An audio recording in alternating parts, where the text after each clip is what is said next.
رسول أما بعد فيا أيها الحاضرون رحمكم الله قال الله تعالى في كلام المزيد والفرقان الحميد إن الله وملائكته يصلون على النبي يا أيها الذين آمنوا صلوا عليه وسلموا تسليما اللهم صل على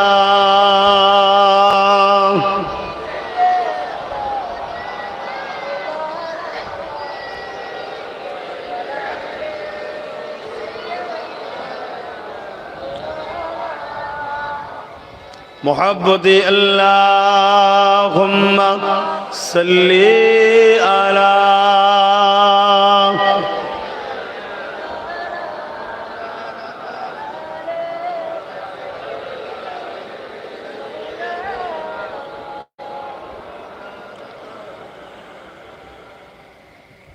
मददगार जिसी का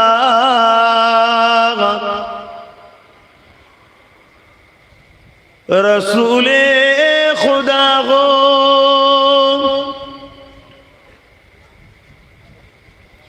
उसे और हिम्मत का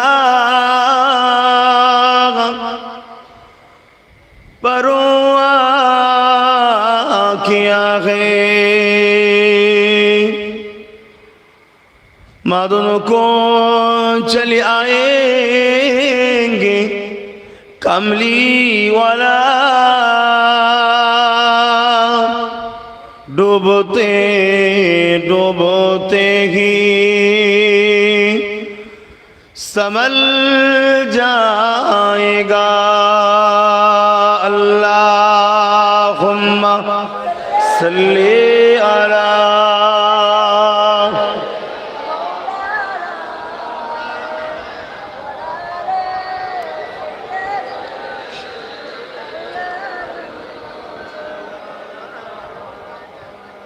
এটা থেকে পোকা পড়ছে তো এটা বন্ধ করা যাবে না মাথার উপরেরটা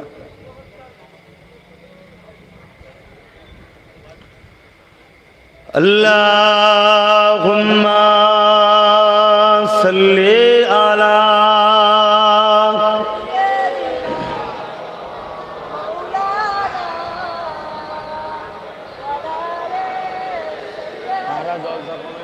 জলসা কমিটি কই জলসা কমিটি কই কমিটির লোক কারা এটা বন্ধ করতে বলে না একটু হালকা গরম পানি দেন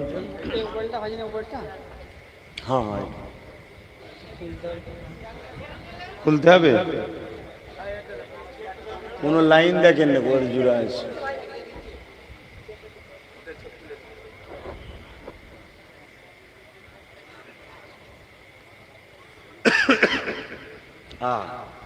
গায়ে পোকা পড়েছে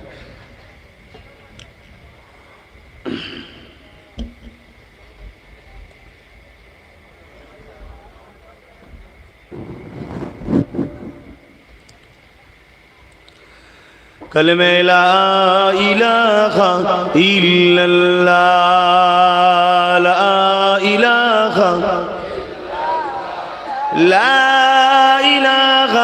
इल्लल्लाह मुहम्मदुर रसूलुल्लाह ला इलाहा इल्लल्लाह जोरे जोरे ला इलाहा इल्लल्लाह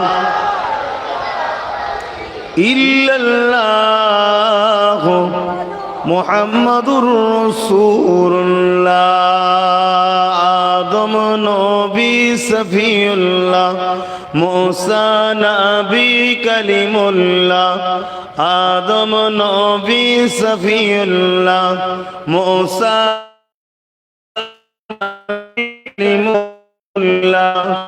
ইব্রাহিম নবী খলিলুল্লাহ, আমাদের নবী হাবিবুল্লাহ। লা ইলাহা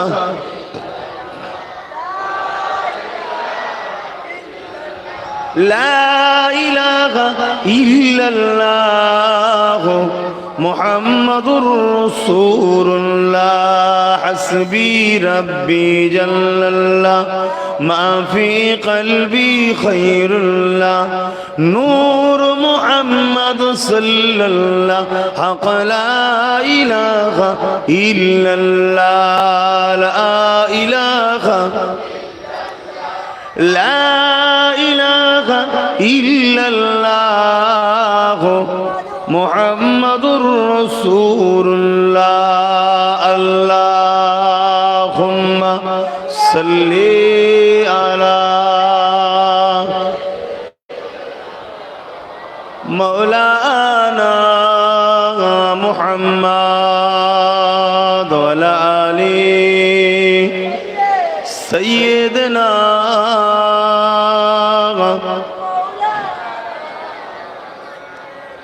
وقال الله تعالى في كلام المزيد والفرقان الحميد.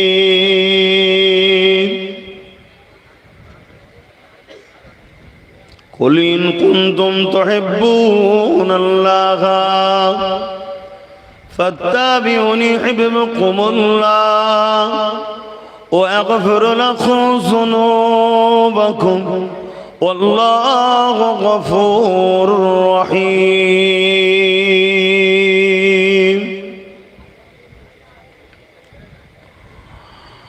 وقال الله تعالى في كلام المزيد والفرقان الحميد. وما خلقت الجن والإنس إلا ليعبدون. قال رسول الله صلى الله عليه وسلم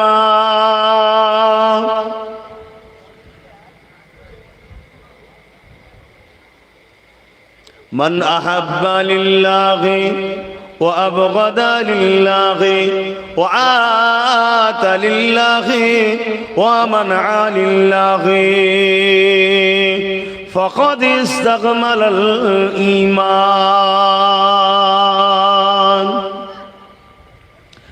আমার আব্বা জানেরা, পর্দা নিশিনা আমার আম্মা জানেরা, আমার ভাইয়েরা, নওজোয়ান তরুণেরা, পর্দা নিশিনা আমার বোনেরা, ছোট ছোট বাচ্চারা, মুজাদ্দিদুজ্জামান শেখ আবু বকর সিদ্দিক আল কুরাইশি দাদা হুজুর রহমাতুল্লাহ আলাইহির সিলসিলার মুরিদের ঘরের সন্তানেরা,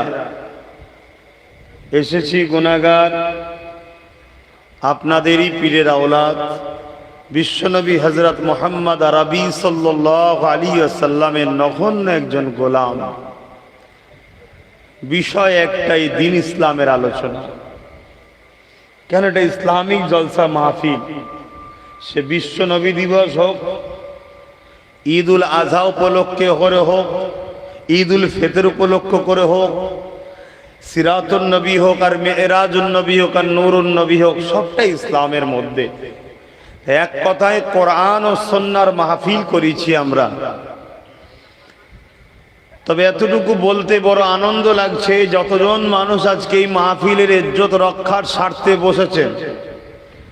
লেবাসে জিন্দেগিতে অনেক ভুল আছে, ঠিকই কথা, কিন্তু এই মুহূর্তে বসার দরুন প্রমাণ যে আল্লাহ আপনাদের ঘরে এখনো ভালোবাসেন। জোরে বলুন সুবহানাল্লাহ। তাই তো আল্লাহ আপনাদেরকে বসতে দিয়েছেন। কেন এই মাহফিলে স্বার্থ থাকলে করা যায় না, সামর্থ্য থাকলে করা যায় না, আর ক্ষমতা থাকলেও বসা যায় না। আপনি নিজেই জানেন না আপনার রব, আপনার মালিক, আপনার স্রষ্টা আপনাকে কত ভালোবাসে।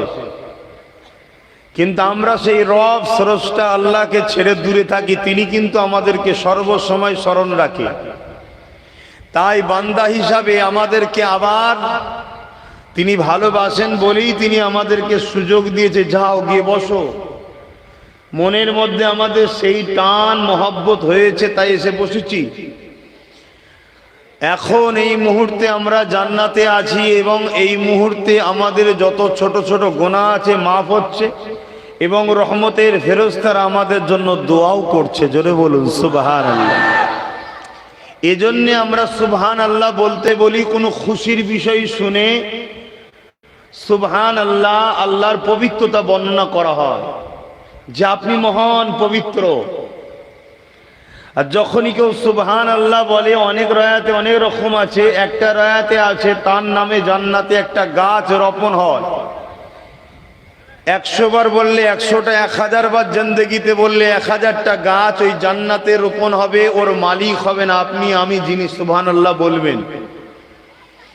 কোনো কারণে যদি কিয়ামতের দিন ধরাও পড়ে যাবে, এই গাছ তখন আল্লাহর কাছে সুপারিশ করবে, আমার মনিব, আমার মালিক থাকবে জাহান্নামে আর আমি থাকবো জান্নাতে। হয় তাকে আমার কাছে এনে দিন, না আমাকে তার কাছে পৌঁছে দিন। জান্নাত থেকে কখনো জাহান্নামে কোনো জিনিস যাবে না, কিন্তু জাহান্নাম থেকে জান্নাতে আসবে। শুনতে বড় ছোট লাগছে কিন্তু অনেক বড়। কেন? আল্লাহ অনেক মহান, অনেক দয়ালু। এই সুবহানাল্লাহ গাছের ওসিলাতেও ওই সকল ব্যক্তিদের আল্লাহ সেদিন নাজাতও দেবে। বলুন সুবহানাল্লাহ। আর আমরা যখন সেজদায় পড়ে সুবহান রাব্বিল আলা তাসবিহ পড়ি, ওখানেও সুবহানাল্লাহ আছে, রব্বিয়াল আলা। এই সুবহান যখন বলি, আমার আল্লাহ বলে, বান্দা বান্দি তুমি আমার পবিত্রতা বর্ণনা করেছো, যাও আমি আল্লাহ তোমাকেও পবিত্র ওদের দলভুক্ত করে দিলাম। জোরে বলুন সুবহানাল্লাহ। তো একেবারে সব হালকা বয়সের মানুষ আপনারা। তাই ঈদের সময় চলছে, বিভিন্ন রকম আনন্দ ফুর্তির মধ্যে দিয়েই আপনারা ঈদ কাটিয়েছেন। তবে আমি মনে করি আনন্দ ওইটা যেটা আমার রসুল পছন্দ করেছেন, ওটা ছাড়া আনন্দ বলে কিছু নাই। এটা ইমানদার হিসাবে আমি মনে করি, রসুলের একজন মান্যওয়ালা হিসাবে আমি মনে করি। কেন? প্রতিটা জিনিসের মধ্যে লাভ লুকসান আমরা সবাই দেখি। তা আনন্দ করার সময় লাভ লুকসানটা দেখতে হবে, লাভ কতটা লুকসান কতটা। রসুল যে আনন্দ করেছে ওই আনন্দের বাইরে কোনো আনন্দ করে আমাদের লাভ হয় না, লুকসানটাই বেশি হয়। আর রসুল যে আনন্দের স্টাইল দেখিয়েছে ওই আনন্দে আমাদের লাভ প্রচুর বড় হয়, যে লাভের শেষ নাই। তাই আশা রাখবো আমার ভাইরা, ঈদুল আজহার আজকে দ্বিতীয় দিন কমপ্লিট হলো, আরেক দিন আছে। আমরা সেইভাবেই আনন্দ প্রকাশ করেছি যেভাবে আমার রসুল আমাদেরকে কোরআন সুন্নাহ থেকে শিক্ষা দিয়ে গেছে। কেন? ওর বাইরে যাওয়াটাও আমাদের জন্য হারাম, ওর ভেতর থেকে সরে যাওয়াটাও আমাদের জন্য হারাম। আনন্দ যদি কেউ না করে ওটাও শরীয়ত বিরোধী কাজ, আর রসুল যেভাবে করেছে ওইভাবে বাইরে গেল ওটাও শরীয়ত বিরোধী কাজ। আর আমার প্রতি বছরে দ্বিতীয় দিনই কুরবানি দেওয়া হয়। প্রথম দিনে একটু আত্মীয়দের বাড়ি দেখা সাক্ষাৎ ঘোরা। তাই ক্লান্ত শরীর নিয়ে তারপরও এসেছি। কোরআন সুন্নাহর কথা বলতে গিয়ে ক্লান্ত কখনো হওয়া যাবে না। যতক্ষণ আল্লাহ নিঃশ্বাস চালাবে ততক্ষণ তো কোরআন সুন্নাহর প্রচার করতে হবে। কেননা কিয়ামতের দিনে যদি প্রচারক হিসাবে উঠতে পারি তাও তো নাজাত যথেষ্ট। জোরে বলুন সুবহানাল্লাহ। আপনাদের ঘরও কোরআন সুন্নাহ শুনতে গিয়ে কখনো ক্লান্ত হলে হবে না। কমসে কম সামিন শুননেওয়ালাদের দলভুক্ত যদি হতে পারি তাও তো নাজাতের রাস্তা আছে। জোরে বলুন সুবহানাল্লাহ। অ্যাকচুয়ালি ইসলাম এমন একটা বৃহৎ মহান ধর্ম, সিস্টেম, পথ, লাইফ স্টাইল, যেখানে হাসলেও নেকি, কাঁদলেও নেকি, দান করলেও নেকি, খেলেও নেকি, শুধু সিস্টেমটা আমার রসুলকে ফলো করে। কেন আল্লাহ কোরআনে বলেছেন, মা আতাকুমুর রাসূল ফাখুযুহু ওয়া মা নাহাকুম আনহু ফান্তাহু।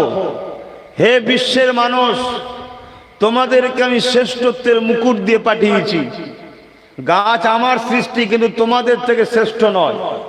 চাঁদ আমার সৃষ্টি, মানুষ জাতি তোমাদের থেকে শ্রেষ্ঠ নয়। সূর্য আমার সৃষ্টি, কিন্তু মানুষের থেকে শ্রেষ্ঠ নয়। তোমাদেরকে আমি শ্রেষ্ঠ বানিয়েছি, এই মুকুটটা দিয়ে আমি পাঠিয়েছি।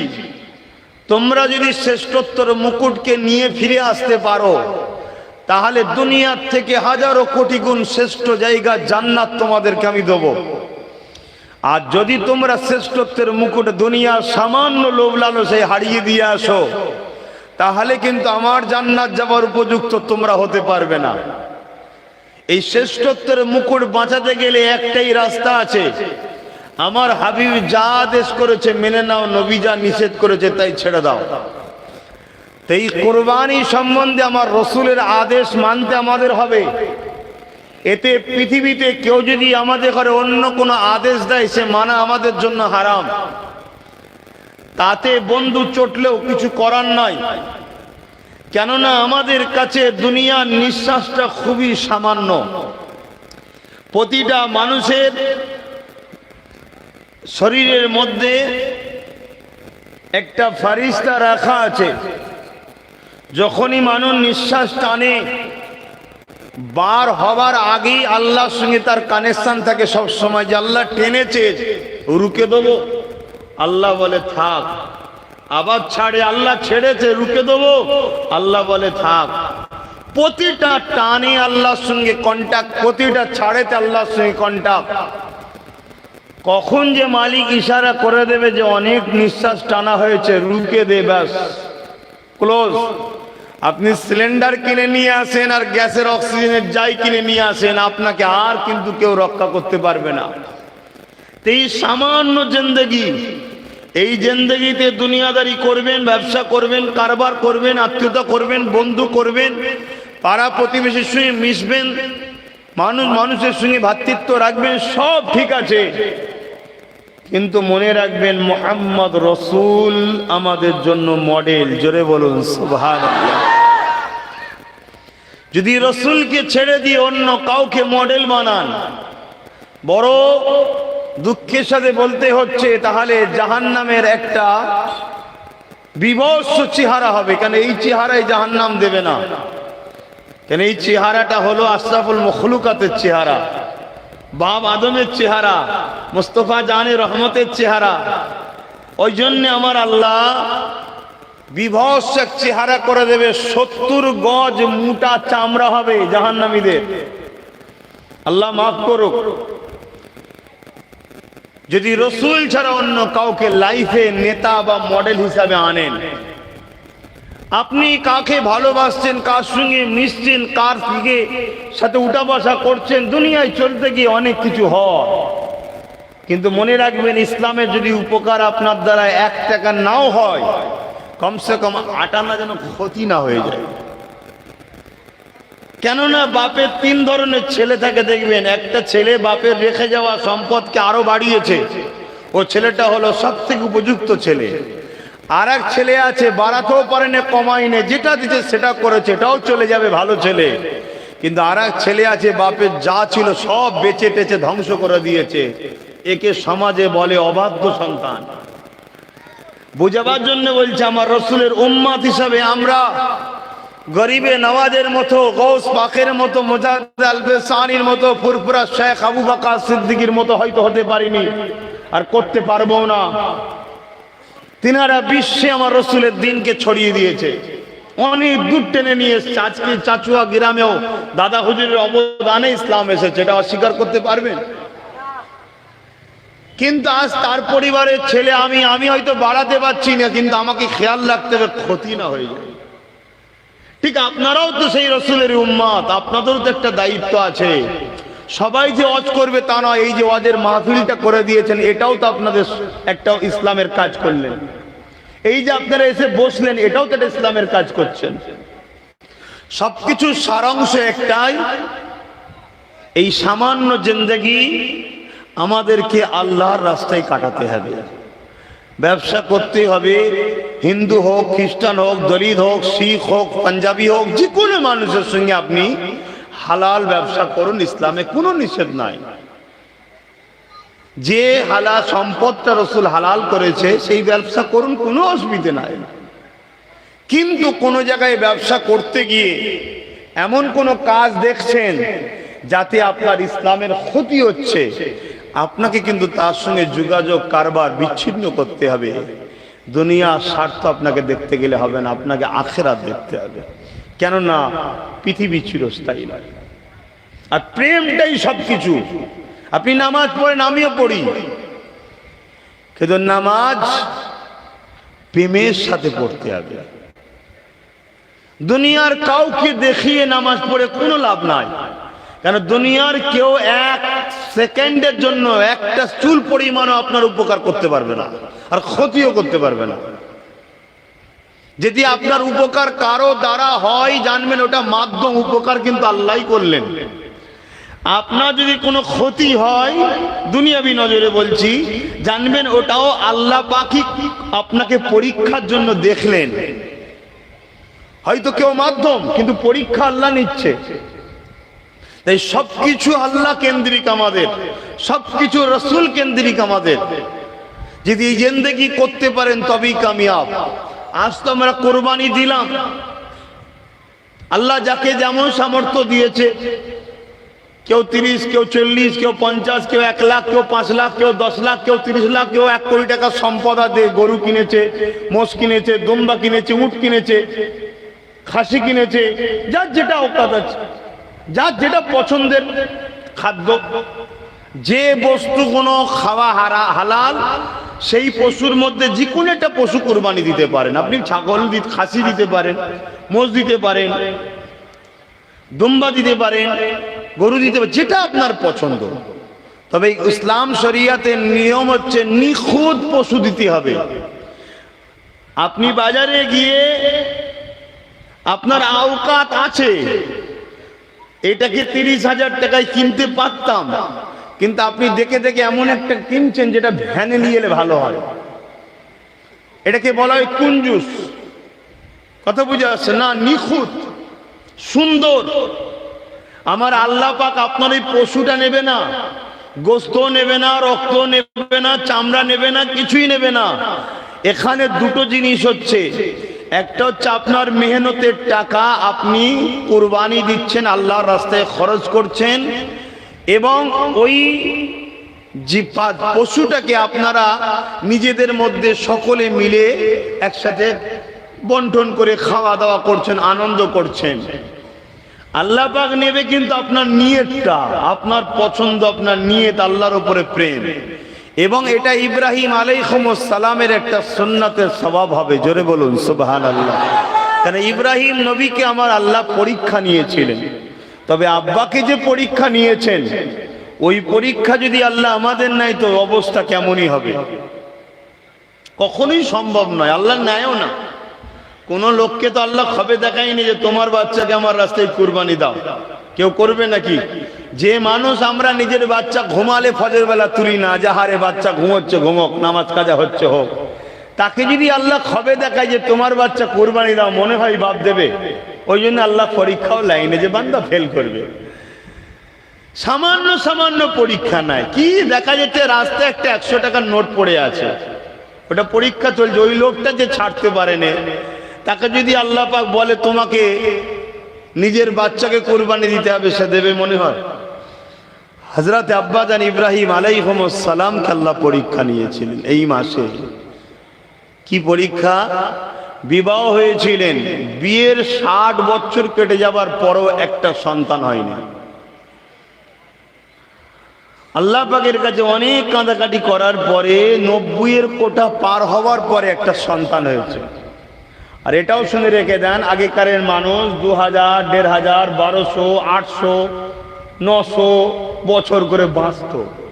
কথা শুনছেন তো? হ্যাঁ, বাঁচত। আব্বাজানের 90 কোটা পার হয়ে যাবার পর আল্লাহ পাক তিনাকে একটা সন্তান দিয়েছে। সন্তানটা একটা ফুটফুটে চাঁদের থেকেও সুন্দর। জোরে বলুন সুবহানাল্লাহ। আল্লাহ পাক হুকুম করলেন, যাও তোমার বাচ্চাকে তুমি গিয়ে ওই এলাকায় রেখে আসো, বর্তমান যেটা কাবা শরীফ আছে ওখানে রেখে আসো। এখন তো আল্লাহ কারে যারা হাজি গেছেন বা মোবাইলে দেখতে পাচ্ছেন, বিশাল বিশাল বাড়ি, কপাল খুলে গেছে, নবীর কদমের ওসিলায় তেল পেয়ে গেছে। না হয়তো ছাগল চড়াতো, মোষ চড়াতো, দুম্বা চড়াতো, কথা বুঝে আসছে। কিন্তু আমার দয়ার নবীর কদমের ওসিলায় কপাল খুলে গেছে, সারা ওয়ার্ল্ড তাদেরকে দিকে তাকিয়ে আছে। এত আরব খরব সোনার খনি, তেলের খনি সব আল্লাহ দিয়েছে মুস্তাফা জানে রহমতের কদমের ওসিলায়। জোরে বলুন সুবহানাল্লাহ।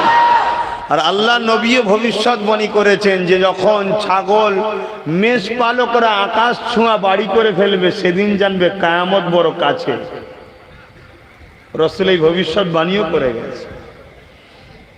কিন্তু দুঃখের বিষয়, বললেই সমস্যা, কিন্তু না বললে আবার আখিরাতে জবাব দিতে হবে। আজকে সেই জায়গায় খুতবা দিচ্ছে কে? যে একজন ইহুদিদের সঙ্গে হাত মিলিয়ে চলে, তাদের সঙ্গে সম্পর্ক। নবীর দেশে কি চলছে দেখেন। যাক, আমাদের সম্পর্ক রাসূলের সাথে। আমাদের সম্পর্ক কার সাথে? রাসূলের সাথে। আমাদের সম্পর্ক কোরআন ও সুন্নাহর সাথে। আম্মাজান হাজেরা হুজুর কি ইব্রাহিম আলাইহিস সালাম আব্বাজান আমাদের রেখে যখন ফিরে আসছে যে তুমি এখানে থাকো, আমি চলে যাচ্ছি। আম্মাজান জিজ্ঞেস করছে, তার মানে? এখানে ঘর নেই, কিছুই নাই, পানি নাই, মানুষজন নাই, মরুভূমি পাথর এলাকা, আপনি এখানে আমায় রেখে যাচ্ছেন? তবে আমি জানতে চাই যেটা আপনার হুকুম না আল্লাহ পাকের হুকুম? হযরতে আব্বাজান ইব্রাহিম আলাইহিস সালাম বলেছিলেন, আমার প্রাণের স্ত্রী হাজেরা, এটা অবশ্যই আমার আল্লাহর হুকুম। আম্মাজান তখন বলেছিলেন, যান, নিশ্চিন্তায় যান, আপনার থেকে অনেক বেশি আমার অভিভাবক, আপনার থেকে অনেক বেশি আপন হলেন আমার আল্লাহ। জোরে বলুন সুবহানাল্লাহ। কেমন দেখুন মা আমাদের, আর আজকে আমাদের দশা কোথায়? রেখে দিয়ে চলে এলেন। 1 বছর অপেক্ষায় আছে কখন ইজাজত হবে বাচ্চাটাকে গিয়ে দেখব। খেয়াল করুন। আর আজকে আমরা কি করছি? এখানে একটা কথা বীজখানে বলে দিই। আল্লাহ পাক কোরআনে বলছেন যে তোমরা আমাকে আর আমার নবীকে ছেড়ে দিয়ে যাদেরকে বেশি ভালোবাসবে তাদের হাতে আমি আল্লাহ তোমাদেরকে জালিল করব। আজকে খেয়াল করে দেখুন, আমরা আমাদের বাচ্চাদের ঘরে বা আমাদের স্ত্রী, বাপ মা যাই বলেন না কেন, আল্লাহ আল্লাহ রসুলের থেকে যাকে বেশি প্রাধান্য দিয়েছি সেই কিন্তু তার হাতেই আমাদেরকে জালিল হতে হচ্ছে। এটা সিস্টেম। তাই আমরা যা কিছু করবো আল্লাহ আল্লাহ রসুলের জন্য। আব্বাজান হযরত ইব্রাহিম আলাইহিস সালাম প্রেম কাকে বলে শিক্ষা আমাদেরকে দিয়ে গেছে। মুসলিম জাতির পিতা হলেন হযরত ইব্রাহিম আলাইহিস সালাম। 1 বছর কেটে গেছে, হুকুম আসে না। অপেক্ষায় রয়েছে কবে আল্লাহ পাকের হুকুম আসবে। এমন সময় 1 বছর পর হুকুম এসেছে, হে আমার খলিল ইব্রাহিম, যা আমি আল্লাহ হুকুম দিলাম, তুমি তোমার বাচ্চাকে একবার দেখতে যাও। তবে মনে রাখবে কাছে যেতে পারবে না, দূর থেকে উটের পিঠে চেপে দেখবে। কি পরীক্ষা দেখুন। আল্লাহ আমাদেরকে পরীক্ষা নেবে না? নেবে না। তবে আমাদেরকে এত কঠিন নেয়নি, সামান্য একটু নেয়, এতেই আমরা পেরেশান। আব্বাজান হযরত ইব্রাহিম আলাইহিস সালাম এই হুকুমটা পাওয়ার পরে উটের পিঠে চেপে হুজুর আমার রওনা দিয়ে দিলেন। দূর থেকে দেখতে লেগেছে হযরত ইব্রাহিম আলাইহিস সালাম নিজের বাচ্চাকে, 1 বছরের বাচ্চা ইসমাইল আলাইহিস সালামকে দেখে জানটা বড় ছিঁড়াছিঁড়ি করে। কতটা দোয়া চাওয়ার পরে, এতদিন পরে আল্লাহ পাক একটা সন্তান দিলেন। হুকুম আল্লাহ রেখে আসতে হবে, রেখে এসেছি। 1 বছর পর যদি ঠিক আছে যাওয়ার হুকুম নাই, যেতে পারবো না এবং বেশি গুণ থাকতে পারবে না। আওয়াজ এসে যায়, ইব্রাহিম রওনা দাও। আবার আব্বা জান দেরি না করে আল্লাহকে খুশি করার জন্য আবার হুজুর আমার ফিরে আসলে।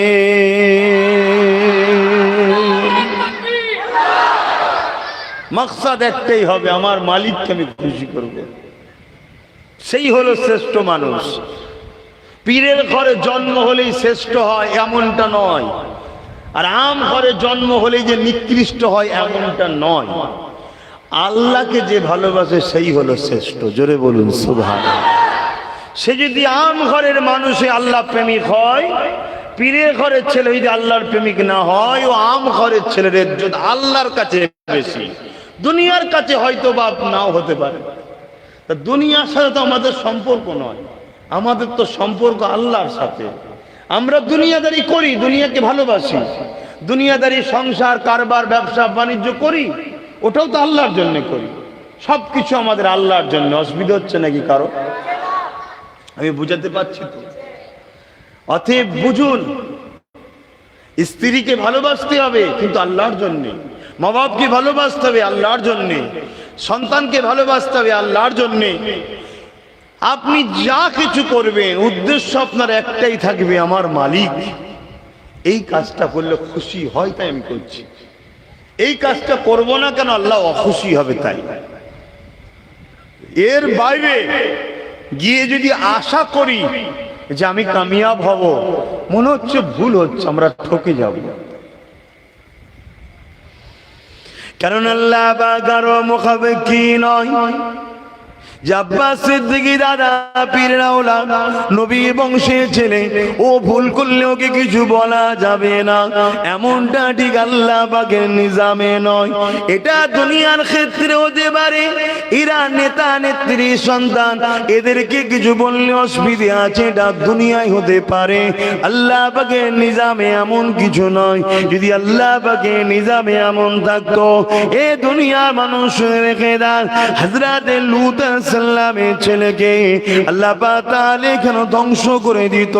হযরত নূহ আলাইহিস সালামের ছেলেকে আল্লাহ পাক কেন ধ্বংস করে দিলেন? তিনি তো একটা নবী ছিলেন না, আল্লাহ পাকের নিজাম সবার জন্য সমান।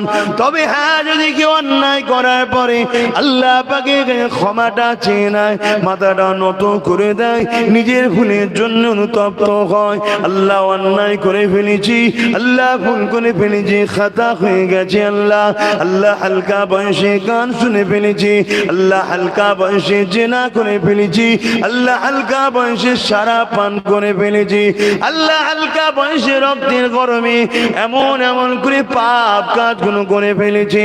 পৃথিবী যখন ঘুমিয়ে থাকে, নিরিবিলি নির্জন যদি মাথা নত করে চোখের কোনা দিয়ে সামান্য পানি বার করে দিয়ে যদি তুমি আমি মালিকের গায়ে কাঁদতে পারি, এ না জওয়ান তরুণীরা, মারা বোনেরা, বাপেরা, অবশ্যই মালিক তিনি দয়াময়, অবশ্যই সেই মানুষগুলোকে ক্ষমা করে দেয়। আল্লাহ, এটা হচ্ছে আমাদের নত হওয়ার জন্য হয়। কিন্তু তা বলে যেন কেউ যদি মনে করে, যে আমি যদি মনে করি নাউজুবিল্লাহ যে আমার দাদা হুজুর আছে, আমি পাপ করলো আল্লাহ আমায় কিছু করতে পারবে না, আল্লাহ আমায় ছেড়ে দেবে, নাউজুবিল্লাহ। না, আল্লাহর নিজামে এমন কোনো সিস্টেম নাই। আমি ভুল করার পরে আমি যদি নত হই, হ্যাঁ রহমান মাফ করে দেবেন বলেছে। কিন্তু নত হওয়ার জন্য আপনাদের কোনো ডেট জানা আছে নাকি? অমুক দিন হওয়ার পর্ব কেন এতদিন বাঁচবো, কারো জানা আছে? তাহলে যে মুহূর্তে জানতে পারছেন ওই মুহূর্তেই নত হওয়ার জন্য চেষ্টা করুন, কেননা সময় কাউকে টাইম দেবে না। মুসলমান ঘরে ছেলে মেয়েরা, আল্লাহ নবী নূহ নবী দয়া নবী সাহাবা হুজুরকে জানিয়ে দিয়েছেন, এ আমার উম্মত উম্মতিরা, এ আমার সাহাবারা, আমার উম্মত উম্মতিদেরকে জানিয়ে দেবে, আমার আল্লাহ পায়া তুই বান্দা বান্দিকে ভালোবাসে।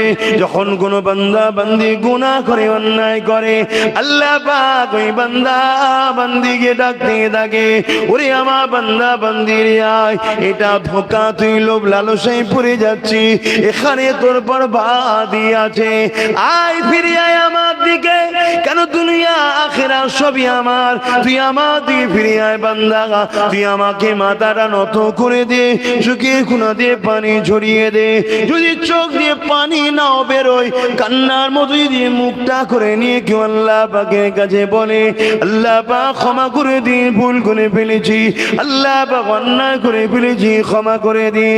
এ আমার নওজওয়ানেরা, কেন কাঁদো না আল্লাহর কাছে, কেন ক্ষমা চাও না আল্লাহর কাছে? পৃথিবীর রাজা মহারাজারা স্বামী খোঁজে মামুন করে শাস্তি দেবে বলে, আর আমার আল্লাহ দৈনিক তোমাকে আমাকে ডেকে ডেকে বলে, আয় আমি আল্লাহ তোদেরকে ক্ষমা করে দেব। আরো জোরে বলুন সুবহান।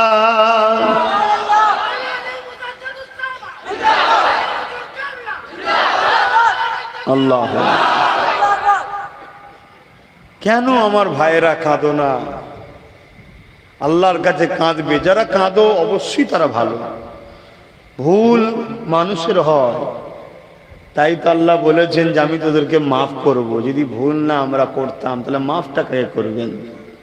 কিন্তু যারা কাঁদে না, আল্লাহর কাছে ক্ষমা চাই না, আফসোস তাদের জন্য। চেষ্টা করো, যদি কান্নার মতো চোখ দিয়ে পানি নাও আসে, কান্নার মতো মুখ করো, নিরিবিলি নির্জুমে তাহাজ্জুদের নামাজ পড়ে কখনো কখনো কাঁদো, বা ঈশার নামাজ পড়ে সবাই ঘুমিয়ে পড়ল, সবাই মসজিদ থেকে বাইরে হয়ে যাক, তুমি একটু লেটে বাইরে, বা ঘরে এসে নফল সুন্নাত পড়া বেশি স্বভাব, মসজিদের থেকে ঘরে নফল সুন্নাত পড়লে বেশি স্বভাব। কেন? ঘরকেও নামাজের আবাদ করতে হয়, কিন্তু ফরজ নামাজ মসজিদে জামাতের সঙ্গে পড়লে একা পড়ার থেকে 27 গুণ সওয়াব বেশি। জোরে বলুন সুবহানাল্লাহ। তোমরা যারা মোবাইল করছো, তোমরা ওয়াজ কি করে শুনবে ভাই?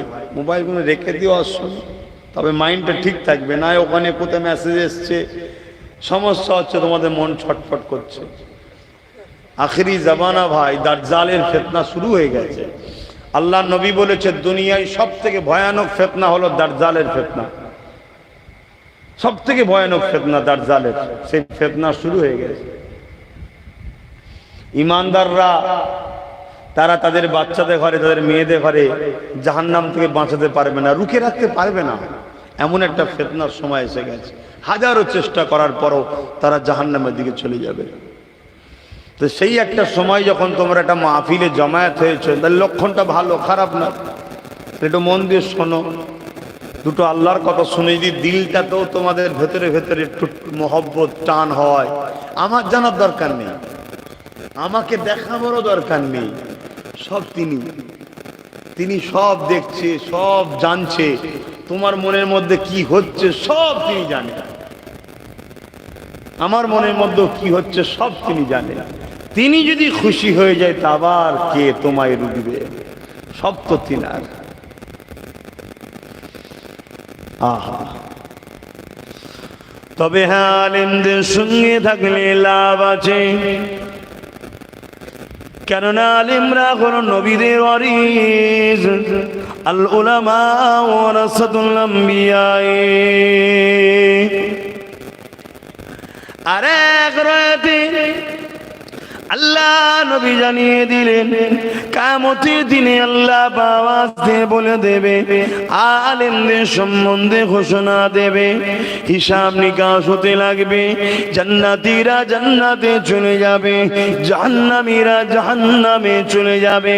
কিন্তু আল্লাহ পাকের আরশে আজিমের নিচে একদল বান্দারা দাঁড়িয়ে থাকবে। এ নওজওয়ান তরুণেরা, আল্লাহ পাক ওই সময় ফেরেশতারা জিজ্ঞাসা করতে লাগবে, আল্লাহ পাকের বান্দারা তোমাদের কি হিসাব নিকাশ হয়নি?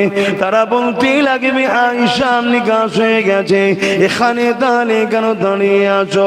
ওই সময় তারা বলতে লাগবে আল্লাহ পাক একটা ওয়াদা করেছিলেন, ওই ওয়াদার কিছু কাজ বাকি আছে।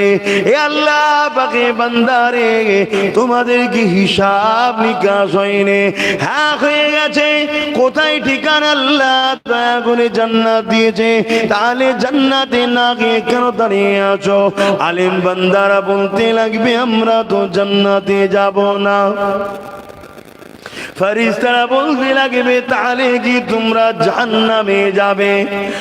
আলেম তো তারা কোন আলেমের কথা বলছি? যারা আল্লাহ যারা কাউকে ভয় করে না, ডর করে না, আল্লাহ যারা কখনো কাউকে খৌফ করে না, তাদের কথা বলছি। ওই সময় ফেরেশতারা যখন বলবে, আলেমরা বলবে হ্যাঁ তাহলে নিয়ে চলো, ফেরেশতারা যখন এমন কথা কাটাকাটি হতে লাগবে, তাদেরকে জাহান্নামের দিকে নিয়ে যেতে লাগবে। ওই সময় জাহান্নাম চিৎকার দিয়ে বলতে লাগবে, ও আমার আল্লাহ পাক, কাদেরকে আমাদের কাছে নিয়ে আসা হচ্ছে? যাদের হৃদয়ে আপনার মহব্বতের আগুন জ্বলছে, এরা যদি জাহান্নামের মধ্যে আসে, এদের অন্তরে যে মহব্বতের আগুন জ্বলছে, ওই আগুনে আমি জাহান্নাম পুড়ে যাব। আল্লাহ পাক ওই সময় ফেরেশতাদের বলতে লাগবে, ওরে আমার ফেরেশতারে কেন ওনাদেরকে নিয়ে যাও? কি হয়েছে, কি কথা, কেন তোমরা নিয়ে যেতে লেগেছো? ওদেরকে জিজ্ঞাসা করো কেন জান্নাত যেতে চাইনে?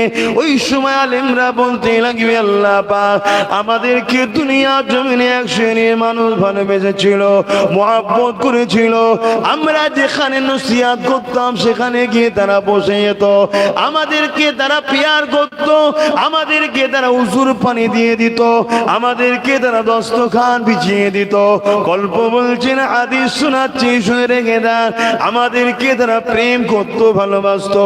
কেননা তাদেরকে আপনার বাণী শোনাতাম, আপনার নবীর কথা শোনাতাম। এক কথায় আমি আপনাকে ভালোবাসতাম, আপনার হাবিবকে ভালোবাসতাম, এই জন্যে তারা আমাদেরকে ভালোবাসতো। ওই সময় আল্লাহ পাকের আলেম বান্দারা বলতে লাগবে, ও আল্লাহ পাক আজকে তাদের মধ্যে থেকে একদল লোক জাহান্নামী হয়ে গেছে। আপনি বলেছিলেন দুনিয়ায় যে যাকে ভালোবাসবে তার সঙ্গে জান্নাতে যাবে। আল্লাহ যতক্ষণ পর্যন্ত না তাদেরকে আমাদের সাথী বানানো হয়, আমরা তারা ছাড়া কখনো জান্নাতে যাব না। আল্লাহ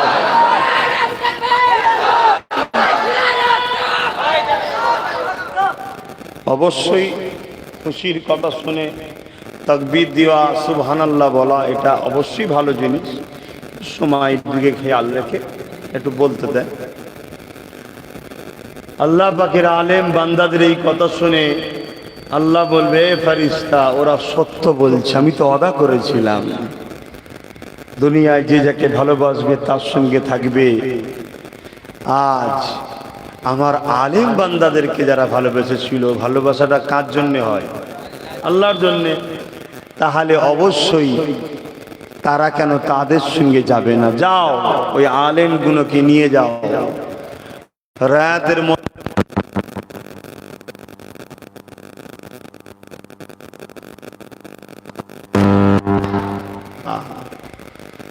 আলেমদের সঙ্গে উঠা বসা করবেন। তবে এটা কোন আলেম? এক কথায় আল্লাহর কুদরতি দরবারে যারা আলেম, তারা এলেম শিক্ষা অর্জন করলেই তো দুনিয়ার লোক আলেম বলে। কোরআন হাদিসের জ্ঞান থাকলে আলেম বলে না। কোরআন হাদিসের জ্ঞান থাকলে দুনিয়ার মানুষের কাছে আলেম হওয়া যায়, আল্লাহর কাছে আলেম হওয়া যায় না। আল্লাহর কাছে আলেম হলো সেই বান্দাটা যে কোরআন হাদিস এবং সবকিছু তার উদ্দেশ্য থাকবে আল্লাহ। সোহবতে যারা বসবে তাদেরকে পিয়ার করবে, তাদেরকে ভালোবাসবে, আল্লাহ আল্লাহ তাদের সাথে তাদেরকে হাসর নাসর করবে। আমার বলতে বাধা নাই, আলহামদুলিল্লাহ।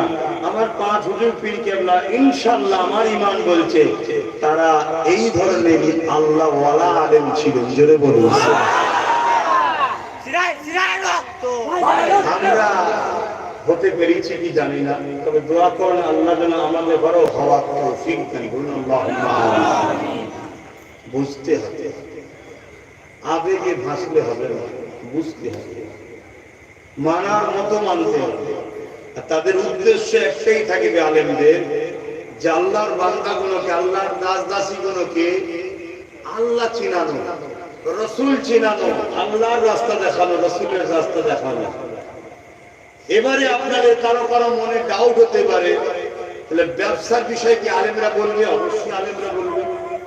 আপনার সংসার বিষয়ে আলেমরা বলবে, আপনার লাইফের প্রত্যেকটা বিষয়ে আলেমরা বলবে। কেন? রাসূলের পাক সাল্লাল্লাহু আলাইহি ওয়াসাল্লাম হলেন প্রতিটা বিষয়ের জন্য মডেল। জোরে বলুন সুবহানাল্লাহ। তবে তাদের মত বলবে না, তারা রাসূলের কথাটাকে বলবে। আজও সমাজে বহুত আলেম আছে, দেখুন তারা আল্লাহর জন্য কথা বলে না। দেখুন আপনারা তাকালে বুঝতে পারবেন তাদের কথার মধ্যে একই মুখে দুরকম কথা পাওয়া যায়। এর ভুল দেখলে অত্যাচার করে, ওর ভুল দেখলে কিছু বলে না, একই ভুল। এই সমাজে বহুত আলেম আমল রয়েছে, বহুত ইমাম উলামা আমল রয়েছে।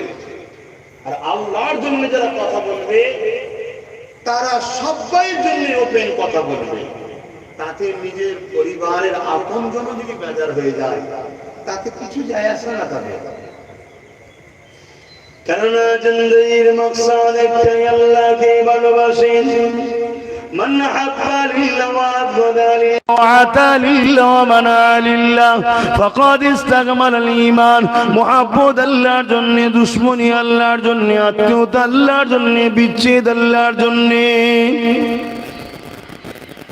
এ যুবকেরা, তরুণেরা, বাপেরা, সবকিছুই আল্লাহর জন্য হবে। হযরত ইব্রাহিম আলাইহিস সালামের কথাটা বলছিলাম।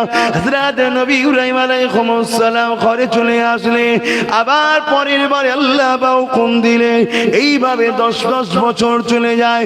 কম বেশি যাওয়ার পরে আল্লাহ বললে, ইব্রাহিম এবারে তুমি যাও, তোমাকে আমি ইজাজত দিলাম, তুমি তোমার বাচ্চা পরিবারের সঙ্গে থাকবে, তাদের কাছে যাবে, তাদের সঙ্গে থাকবে।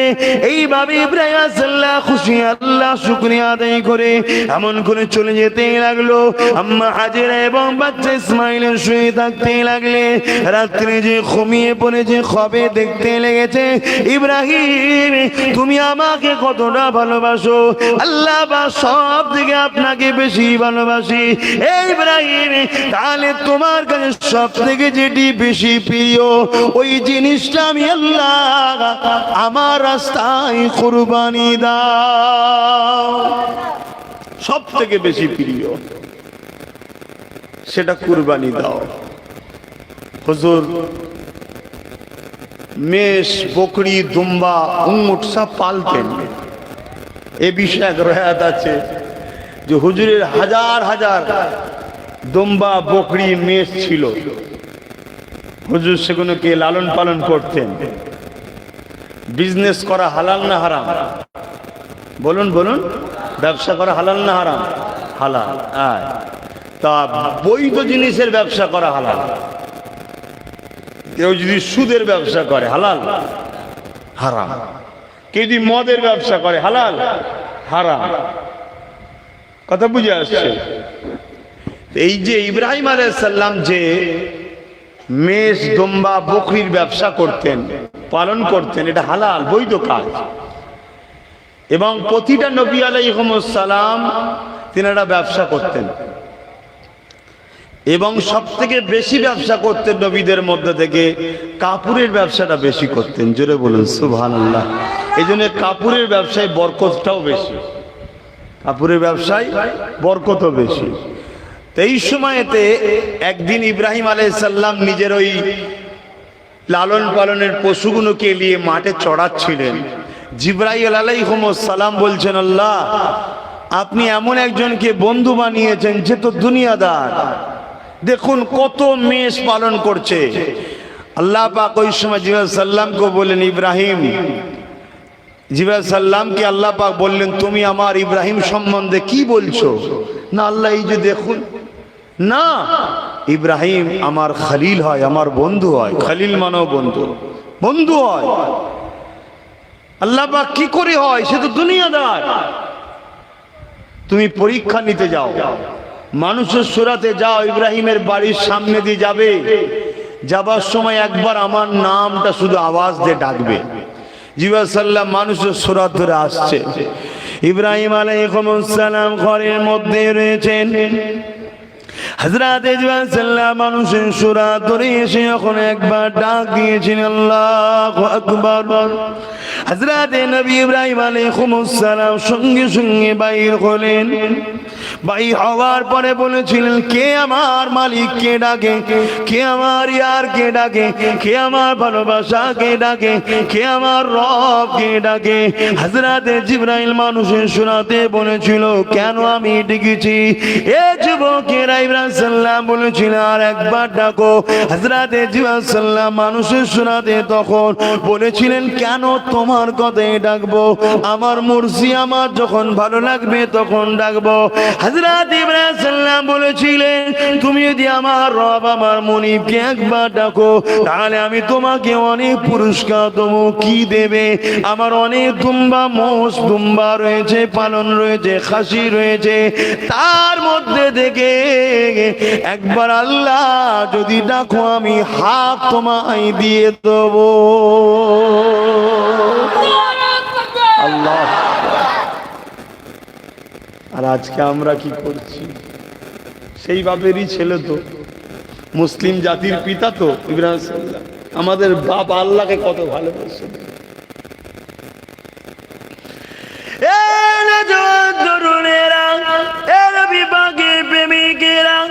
হযরত ইব্রাহিম সাল্লামের কথা শুনে হযরত ইব্রাহিম সাল্লাম অবাক হয়ে গেলেন, আল্লাহু আকবার বলে ডাক দিলেন। ইব্রাহিম সাল্লাম নিজে যত পশু ছিল তার মধ্যে থেকে আপ দিয়ে দিল, ওই পশুগুলোকে নিয়ে ইব্রাহিম সাল্লাম আগাতে লাগলে। এমন সময় আবার বলতে লেগেছে, আল্লাহ পাকের নামটা আর একবার ডাকতে থাকো। হযরত ইব্রাহিম সাল্লাম মানুষের সুরাতে তখন রয়েছে, এ আল্লাহ পাকের বান্দার, এবারে যদি ডাকি তুমি আমাকে কি দেবে বলো? আরো যা রয়েছে আমি সেগুলো তোমাকে দিয়ে দেব। এ নওজওয়ানেরা, হযরত ইব্রাহিম সাল্লাম ডাক দিলেন, বাকি পশুগুলো দিয়ে দিল। ইব্রাহিম সাল্লাম সব নিয়ে চলে যেতে লেগেছে। এমন সময় সাল্লাম যে বলতে লেগেছে, আর একবার আমার মাহবুবের নামটা নাও। আরে আমার আল্লাহ পাকের নাম তুমি নেবে, আমি তোমাকে বারবার দিতে থাকবো। এবারে তুমি কি দেবে?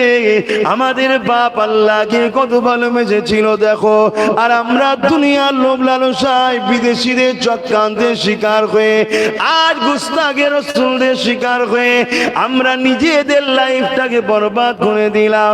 আমাদের চাল চলন, উঠা বসা সব কিছুই আমাদের রাসূলের দুশমনদের মতো হয়ে গেল। আমাদের কথাবার্তা, ব্যবহার, আখলাক সব কিছুই রাসূলের দুশমনদের মতো হয়ে গেল।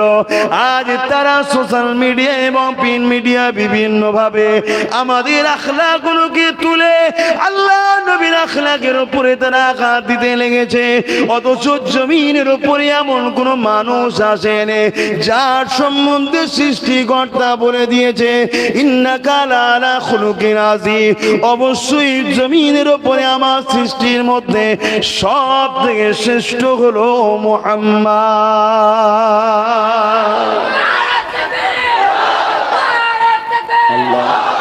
সেই নবীর উম্মত আজ আমাদের আখলাক দেখুন কেমন। লোক আমাদের দেখে নবীকে ছোট বড় কথা বলছে। আহা, আমার রসুলের মাথায় যে নোংরা ফেলতো, সে বিমার রসুল তার যে সেবা করেছে। রসুলের রাস্তায় যে কাঁটা বিছাতো, সে বিমার রসুল তার গিয়ে সেবা করেছে। লড়াইয়ের ময়দানে হাজার হাজার লোক নিয়ে রসুলকে মারতে এসেছে যারা, মরুভূমি এলাকা, পানি নাই, পানির কুয়া নবীর কাছে, লোক পাঠিয়ে দিয়ে নবীর কাছে পানি চেয়েছে, জানের দুশ্মনকে নবী পানি পান করিয়েছে। জোরে বলুন সুবহানাল্লাহ।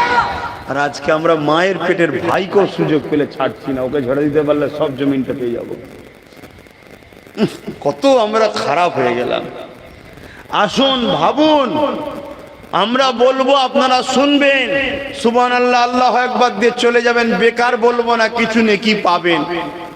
কিন্তু নেকিটা নিয়ে যাওয়ার জন্য পাত্রটাও দরকার। তো সেই পাত্রটা হলো মুহাম্মদ রাসূলের প্রেম, ঈমান। নিজের জন্য যদি পরিবর্তন না হন, মুহাম্মদ রাসূলকে আঘাত যেন কেউ না দিতে পারে, তার জন্য তো পরিবর্তন হয়। যে হারে আমার ব্যবহারে যেন আমার নবীকে কেউ গালি না দেয়, আমার ব্যবহারে যেন কেউ না হাত তোলাই, তো মুহাম্মাদের উম্মত, তোরা আর কি ভালো হবে। ওরা যদি এরকম হয়, নবী তাহলে এরকমই ছিল। নাউযুবিল্লাহ।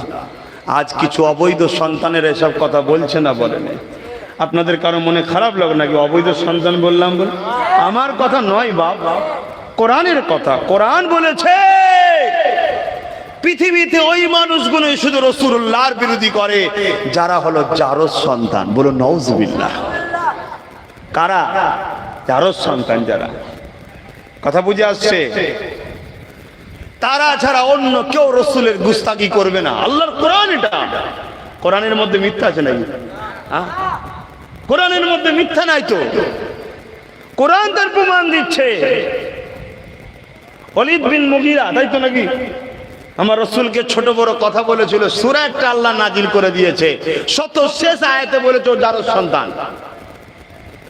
মুফাসসিরিনরা এই আয়াতকে সামনে রেখে এবং রাসূলের আরো হাদিসকে সামনে রেখে তারা রায়াতে দলিল পেশ করে স্টাম্পের সিগনেচার হয়ে গেছে কি, পৃথিবীতে যত বড়ই পাপী হোক, হালাল সন্তান যদি হয়, মদ করুক, জেনা করুক, চোর হোক, ডাকাত হোক, খুনি হোক, মুহাম্মাদের সামনে গুস্তাখি করবে না।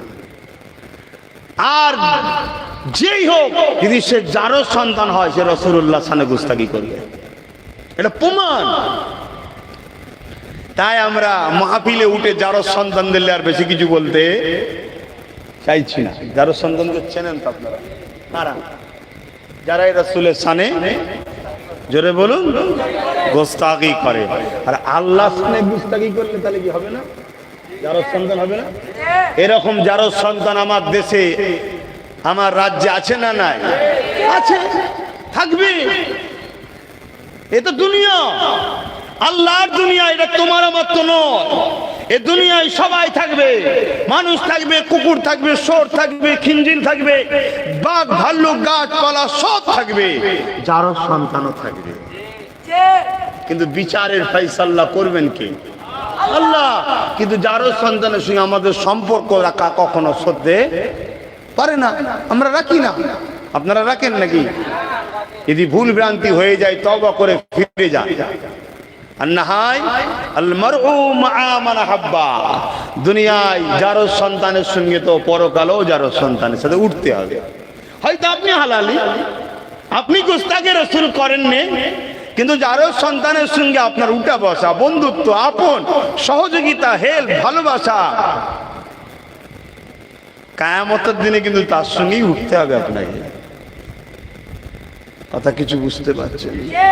আর কিয়ামতের দিন প্রত্যেকটা দলের আমিরকে, লিডারকে, ইমামকে আল্লাহ আগে ডাকবে। তা আমাদের ইমাম দাদা হুজুরকে আগে ডাকবে, আর দাদা হুজুরকে ডাকার আগে ডাকবে সিদ্দিক আকবরকে, রাসূলুল্লাহ শ্বশুরকে প্রথম ডাকবে। এক রায়াতে আছে, সিদ্দিক আকবরকে দেখে আমার আল্লাহ এত খুশি হয়ে যাবে যে ওই রকম একটা বিচারের মাহফিল, যেখানে সমস্ত নবীরাও নফসি নফসি করবে। যখন এই বিচার শুরু হবে, সিদ্দিক আকবরকে ডাকা হবে। সিদ্দিক আকবরের লাইফ স্টাইল আল্লাহ তো সবই জানে। যখন শুরু হবে, আল্লাহ এত খুশি হয়ে যাবে যে আল্লাহ পাক বিচারকে সহজ করে দেবে সবার জন্য। জোরে বলুন। কিন্তু মনে রাখবেন, সবার ছাড় আছে, দুই শ্রেণীর লোকের ছাড় নেই। এক, আল্লাহর সঙ্গে যারা গুস্তাখি করে, শরীক করে, শিরক শরীক করে। দ্বিতীয় হলো গুস্তাখে রাসূল যারা। আর এই দুটোর মধ্যে আবার মাফ করবেন, আল্লাহরই নিজাম এটা। যদি কেউ শিরক করে, তাকেও হিদায়াতের আল্লাহ দেখায় আল্লাহ, কিন্তু গুস্তাখে রাসূলকে কখনো আল্লাহ হিদায়াতের রাস্তা দেখায় না। এটা আল্লাহরই সিস্টেম। কেন? আল্লাহ ভালোবাসে রাসূলকে, তাই। আর একটু বলবো না, দোয়া করে দেবো। অসুবিধা হচ্ছে না তো? কেন আমি অনেকদিন পরে জলসা করছি তো একটু কিছু অসুবিধা হবে। এটা রানিং হয়ে গেলে আবার ঠিক হয়ে যাবে। বাবেরা, নওজওয়ান তরুণেরা, হযরত ইব্রাহিম আলাইহিস সালামের কথা বলছিলাম। এ নওজওয়ানেরা, হযরত জিবরাইলকে যখন আবার বলে তুমি আবার আমার আল্লাহ পাকের নাম হযরত জিবরাইল মানুষের শোনাতে তখন কি দেবেন আপনি? আমি যদি আল্লাহ পাকের নাম লি, কারণ আপনার যা ছিল সবই তো দিয়ে দিয়েছে।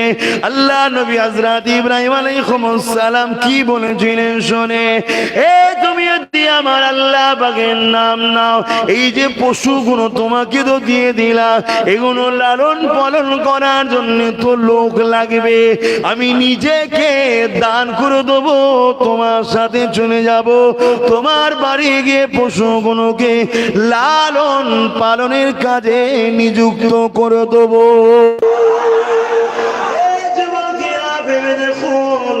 আল্লাহকে কতদিন ভালোবেসেছে, একটা নবী হয়ে সমস্ত কিছু দিয়ে দিল আল্লাহর নামে ডাক শোনার জন্য, সরাসরি নিজেকে দিয়ে দিতে লেগেছে। সেই ইব্রাহিম নবীকে আল্লাহ পরীক্ষা নিয়েছিল, ইব্রাহিম তোমার মুহাব্বতের জিনিসটা আমার রাস্তায় কুরবানি দিয়ে দাও। হযরত ইব্রাহিম আলাইহিস পরের দিন উঠে 100 দুম্বা কুরবানি দিয়েছিলে।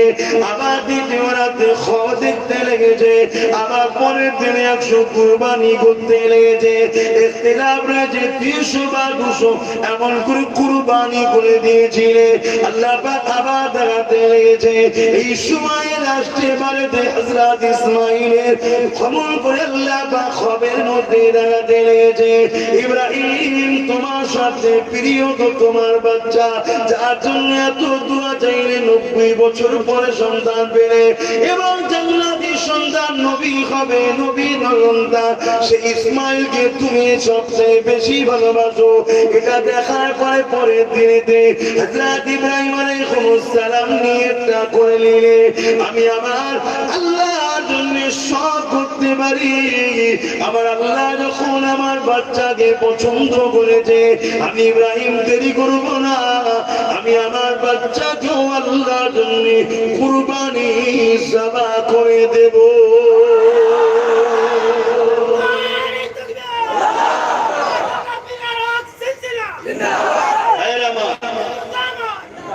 সেকুলারের নামে, সেকুলারের নামে, সভ্যতার নামে, মডার্নের নামে কেউ যদি আল্লাহ থেকে অন্য কাউকে প্রেম দেখায়, তাহলে সে আমার নজরে মানবরূপী পশু ছাড়া কিছু না। কেন তোমরা পশুগুলোকে খাও বলো তো? এগুলো ওকে এরা আল্লাহ থেকে বেশি বোঝে, কথা বুঝে আসছে না? এদেরকে আমার নজরে আমি মানুষ মনে করি, কেন আমাদের মকসদ থাকবে একটাই, আল্লাহর প্রেম। আল্লাহ আমাদেরকে যখন প্রেম পরীক্ষা দিয়েছে, আজকে আমি দীর্ঘ 2.5-3 বছর ধরে এটা খাসি পেয়েছিলাম, যখন তাকে আজকে করা হলো, আমি আমার হৃদয়ের কথা বলছি, আমার আল্লাহ জানে এত কষ্ট হচ্ছে, কিন্তু মনকে আবার বোঝাচ্ছি খবরদার নয়, একটা খাসির প্রেম তোর আল্লাহর কুরবানির উপরে চলে যাবে, আল্লাহর হুকুমের উপরে না, হতে পারে না। কথা বুঝছেন না, বোঝেন না? ওই প্রেমটা প্রেম নয়, ভণ্ডামি। হ্যাঁ, তোমার চোখ দিয়ে দুপুরা পানি বেরোতে পারে, এটা দরদ, কিন্তু করতে পারবো না এমনটা নয়, তাহলে এটা ভণ্ডামি। কেন? আমার আল্লাহর প্রেমের কাছে পৃথিবীর কোন প্রেম তুলনা তো দূরের কথা, হতেই পারে না। কারণ পৃথিবীর সব প্রেমটা আল্লাহর জন্য হয়, আর সব কিছুটাই অন্য কোন জিনিসের জন্য আল্লাহর প্রেম আমাদের কাছে নয়। আমাদের কাছে আল্লাহর প্রেমটা ডাইরেক্ট, আর আল্লাহর জন্য সবার উপরে প্রেম, ঠিক না বেটি? তাই আল্লাহর হুকুম, ইব্রাহিম নবী আল্লাহ যখন হুকুম করেছে আমার কোনো আপত্তি নাই, এটা হলো প্রেম। যে আরে বাচ্চাটা, আরে ইব্রাহিম কেমন লোক, নিজের ছেলেকে, এগুলো সেকুলারের নামে মানবরূপী শয়তান ছাড়া আর কিছু নয়, এগুলো সভ্যতার নামে মানবরূপী পশু ছাড়া আর কিছু নয়। আরে তুমি কি বোঝো?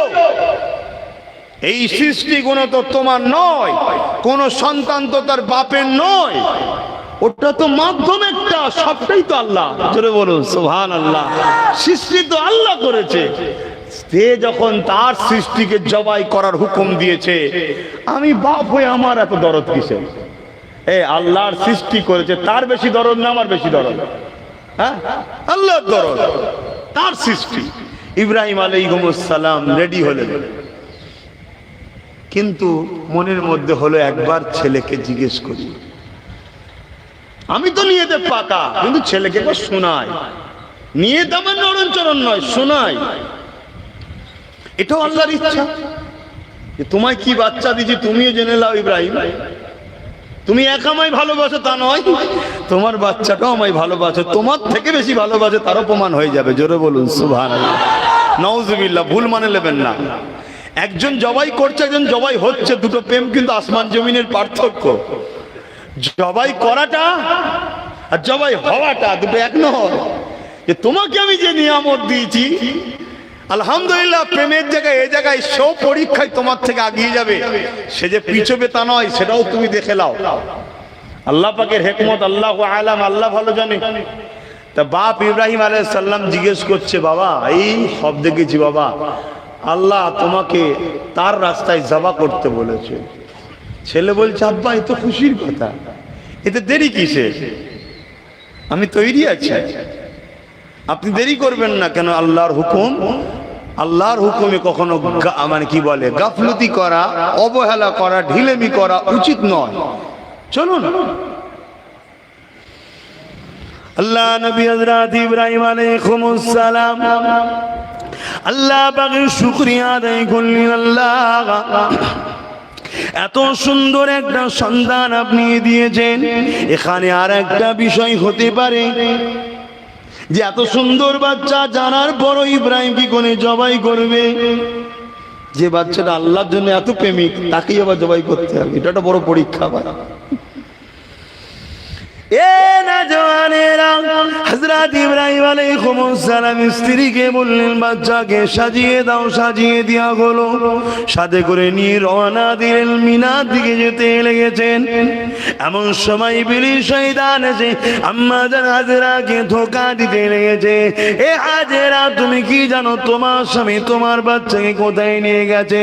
এটা তো আমার জানার প্রয়োজন নয়, কেননা সে তো তার আব্বা হয়, সে কোথায় নিয়ে যাবে আমি কেন জানতে চাইব? এ হাজেরা, তুমি শোনো, তোমার বাচ্চাকে ইব্রাহিম জবা করতে মিনায় নিয়ে যাচ্ছে, কেননা তোমার স্বামী ধারণা হলো আল্লাহ পাক নাকি তোমার বাচ্চাকে তার রাস্তায় কুরবানি করতে বলেছে। আম্মা জান হাজেরা কি উত্তর দিয়েছিলে? আম্মা জান হাজেরা বলেছিলে, পৃথিবীতে অনেক বাচ্চা রয়েছে, কারো বাচ্চাকে আল্লাহর পছন্দ নয়, হাজেরার বাচ্চাকে যদি আল্লাহ পাকের পছন্দ হয়, এতে হাজেরা বড় নিজেকে সৌভাগ্যবান মনে করে।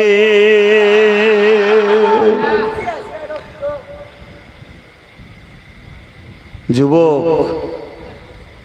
এখানে অনেক মানুষ আছে, কাউকে আল্লাহ পছন্দ করেনি, তোমাকে আল্লাহ পছন্দ করেছে। নবীর মাহফিলে আসা, রাত জাগছো, বসে আছো, এটা তোমার জন্য একটা সৌভাগ্য, ঠিক না বেটি? এখানে অনেক মানুষ আছে ইসলামের জন্য কথা বলবে, এটা আল্লাহ পছন্দ করেনি, তোমার মুখ দিয়ে আল্লাহ পছন্দ করেছে হকের কথা বলা, আর তুমি বলতে গিয়ে মিথ্যা কেস খেয়েছো। তোমার তো খুশি হওয়া দরকার, গর্ব করা দরকার। চল, 2-1 বছরের তো ব্যাপার, এই তো জিন্দেগি। আল্লাহ হয়তো আমাকেই পছন্দ করেছেন, তার দিনের জন্য বলতে গিয়ে আমি বিপদে পড়েছি, তার দিনের জন্য কাজ করতে গিয়ে আমার উপরে চাপ এসেছে, তার দিনের জন্য কথা বলতে গিয়ে, রসুলের হয়ে কথা বলতে গিয়ে, আন্দোলন করতে গিয়ে, রসুলের হয়ে প্রতিবাদ করতে গিয়ে আজ আমার নামে কেস হয়েছে। খুশিও আদায় করা দরকার। তো চলো, আল্লাহ যদি রোজ লাতি জুতো খেয়ে জান্নাত দেয়, তো লাতি জুতো খেয়ে জান্নাত যেতে রাজি নয়। হিসাবটাকে এইভাবে নাও। যদি তোমার মাকসাদটা হয় আল্লাহর জন্য, তাহলে তোমার কোনো কাজে বাধা হলে জানবে তোমার পরীক্ষা ছাড়া অন্য কিছু নয়। তোমার মাকসাদটার উপরে সবচেয়ে বড় জিনিস, তোমার মাকসাদটা কি?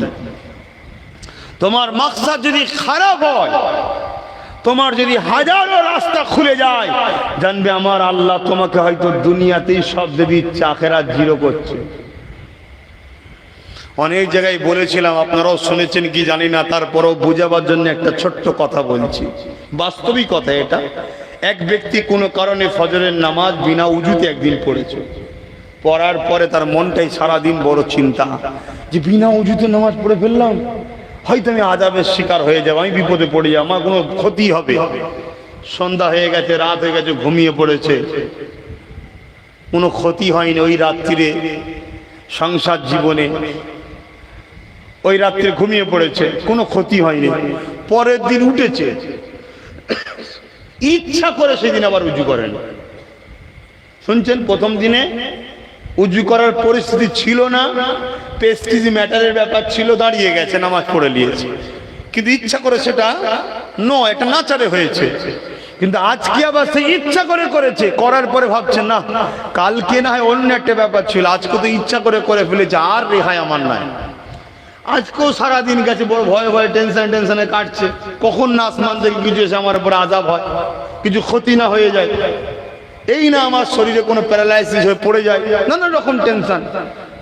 রাত হয়েছে, আবার ঈশান নামাজ পড়ে ঘুমিয়ে পড়েছে, কিন্তু দেখছে কই তো কিছু হলো না। তো পরের দিন ওই রাত্রিরে পরিবারের কাছে গিয়েছিল, গোসল ফরজ হয়েছিল, বাকিটা সব বুঝতে পেরে গেছেন, গোসল না করেই নামাজ পড়েছে। এবারে ভাবছে আমার আর রেহাই না, কেন এটা তো সব থেকে বড় পাপ হয়ে গেছে। সারাদিন ঘুরলো, কিছুই হয়নি। শুনছো যুবক, তোমার আমার লাইফেও ঘটে, তুমি আমি ভাবছি তো কই কিছু হচ্ছে না, তো আমার তো আরো বেড়ে যাচ্ছে না। কি হচ্ছে শোনো, কি হচ্ছে শোনো, ওই নামাজিটার উপরে যত ঝড়ঝাপটা হয়, তো এই জন্যই তো আমি নামাজ পড়িনি। ওর ওপরে ঝড়ঝাপটা কতদিন, 10 বছর, 20 বছর, 50 বছর, আছে নাকি? কিয়ামতের দিন আল্লাহ যেমন সবাইকে তুলবে, আল্লাহ বলবে হিসাব দাও, ফেরেশতারা হিসাব নিতে গেছে, হিসাব দাও। একদল গরিব বলবে হিসাব কিসের, হিসাব কিসের, দুনিয়ায় তো আল্লাহ মালই দেয়নি, সব জায়গায় ঠোকরি খেয়েছি, কেউ পাত্তা দিত না, কেউ ভালোবাসতো না, যেখানে সব তাড়িয়ে দিত, কেউ গুরুত্ব দিত না, দুনিয়া কি জিনিস সেটাই বুঝতে পারিনি, হিসাব কিসের আবার? আল্লাহ বলবে ফেরেশতা কি বলছে, বলছে আল্লাহ তুমি নাকি মাল দিওনি, ধন দৌলত দিওনি, তো হিসাব কিসের বলছে? বলছে ঠিকই বলেছো তো, ও কথা আমি দিইনি। তা যা ওদেরকে খুশির সংবাদ দে, দুনিয়ায় নাই 70 বছর কষ্ট করেছিল, কিন্তু আজকে ধনীদের থেকে 500 বছর আগে ওরা জান্নাতে আরাম করবে। জোরে বলুন সুবহানাল্লাহ। তো দুনিয়ায় না একটু ঠক্কর খাবেন, একটু নাই লাথি খাবেন, একটু নাই লোক আপনাকে ঘৃণা করবে, একটু নাই লোক আপনাকে বিভিন্ন রকম ভাবে দালাল টালাল অনেক কিছু নাই বলবে, যেমন আমায় বলে অনেকে। তো কি হয়েছে, আপনার মাকসাদ যদি আল্লাহ থাকে, রাসূল থাকে, আপনি আগে যান। আজকে আপনাকে চেনে নে গালি দিচ্ছে, কাল আপনার কাছে সে আসতে বাধ্য হতে পারে, আজ নাও আসে, আপনার তসবিতে নাই, কারণ আপনি তো কারোর জন্য করেন না, তো কারো কাছে যাবেন কেন? আপনি তো করেছেন আল্লাহর জন্য, তাহলে আপনার তো টেনশন কি, যে কে আসছে, কে যাচ্ছে, কে থাকছে, কে থাকছে না, কে কি বলছে, কে কি বলে না, ও তো আপনার টেনশন কিসের? আপনার লক্ষ্য যদি আল্লাহ থাকে, রাসূল থাকে, 500 বছর আগে জান্নাতে দেবে, তারা জান্নাতে গিয়ে আরাম আয়েশে আনন্দ ফুর্তিতে থাকবে। দুনিয়া তো ধোঁকার জায়গা, লোভের জায়গা, কষ্টের জায়গা, জান্নাতের শান্তি শেষ, সম্মান কত, আহা। জন্য জান্নাতের হুরেরা, জান্নাত গাছপালা ফল অপেক্ষায় আছে, যে কোন তুমি আসবে আমায় খাবে। জোরে বলুন সুবহানাল্লাহ। তো ভাইরা আমার, তো ওই সময়তে আল্লাহ পাক তাদেরকে আগে জান্নাতে দেবে। তো দুনিয়ায় যদি আমার আল্লাহ আব্বাস সিদ্দিকীর জন্য এই সিস্টেম করে দেয়, যে হারা তোকে আমি দুনিয়ায় কিছুদিন কষ্ট দেবো, লোকের কাছে একটু বেইজ্জতি করব, তোর নামে কিছু মিথ্যা কেস হবে, তোকে কিছু লোক গালিগালাজ করবে, তোর আপনজনরা তোর বিরোধী করবে, তোকে যারা ভালোবাসবে একদিন তারা তোর পিছনেও ধোঁকা দেবে, নানা রকম ভাবে তোর উপরে টর্চার হবে, তুই আমার জন্য করতে যাবি, নানা রকম বাধা আসবে। কিন্তু এই সবের বিনিময়ে আব্বাস তোকে আমি জান্নাত দেবো, তা আমি ওটাকে খুশি মনে মেনে নেওয়া দরকার আছে না? না, তাহলে আপনাদেরও হতে পারে তো। তাকে কোন দিক দিয়ে আল্লাহ পরীক্ষা নেবে আল্লাহ ভালো জানে, কোন দিক দিয়ে পরীক্ষা নেবে আল্লাহ ভালো জানে। আল্লাহ বা পরীক্ষা নিয়েছিলাম আম্মাজান হাজেরাকে। আম্মাজান হাজেরা কিন্তু পরীক্ষাতে পাশ হয়ে গেল, বাচ্চার ময়ায় কিন্তু জুড়িয়ে গেল না। আল্লাহ পাকের প্রেম এতটা গভীর ছিল, বাচ্চার প্রেম কিন্তু ওখানে জায়গা পেল না। এমন সময় ইবলিস শয়তান দেখতে লাগলো কি করে ইব্রাহিমকে রুকা যায় প্রেমের পরীক্ষা থেকে। হযরতে হাজেরা কাছ থেকে সারা বড় আম্মার কাছে চলে গেলেন, উনাকে যে বলতে লাগলে আপনার স্বামী এই করতে লেগেছে। আম্মা জান সারা একটাই কথা বলেছিলে, আমরা সবাই তো আল্লাহর জন্য আল্লাহর দিকে ফিরে যেতে হবে, আল্লাহ যাতে রাজি আমরা যাতে রাজি। যুবকেরা এভাবে ইবলিস শয়তান গিয়ে হযরতে এমনকি ইসমাঈল আলাইহিস সালামকে ধোঁকা দিতে লাগলে। ইসমাঈল আলাইহিস সালাম বলেছিলেন, এই ইবলিস দূর হয়ে যা, আমাকে আমার আল্লাহ পাক সব বলেছে, আমি খুশি মনে আল্লাহ পাকের প্রেমে নিজেকে কুরবানি হতে এসেছি। ইব্রাহিম সাল্লাম নিয়ে গেলেন, অনেক বড় কথা সংক্ষেপ করে মিনার ময়দানে চলে গেলেন। হুজুরকে শুইয়ে দিলেন, ছোট্ট বাচ্চাকে শুইয়ে দেওয়ার পরে বললেন, আব্বা যান চুই কাপড়টা বেঁধেলেন কেন? যত আপনি আব্বা আমি সন্তান, বাপ বেটার ময়া তো আল্লাহ পাকের দান। না জানি আপনার জবাই করতে গিয়ে হাতটা যদি কেঁপে যায়, আর আল্লাহ যদি বলে, ইব্রাহিম রে কেমন তুই আমায় ভালোবাসলি, আমার এই দিওয়া নিয়ামতকে আমার জন্য জবাই করতে হাত কাঁপলো কেন? কি বাচ্চা! আর আমাদের বাচ্চা হলো তো ইট মেরে মাথা ফেটিয়ে ফেলতো আমাদের। গরুগুলো গুঁতোচ্ছে, অনেক গুঁতোবে না।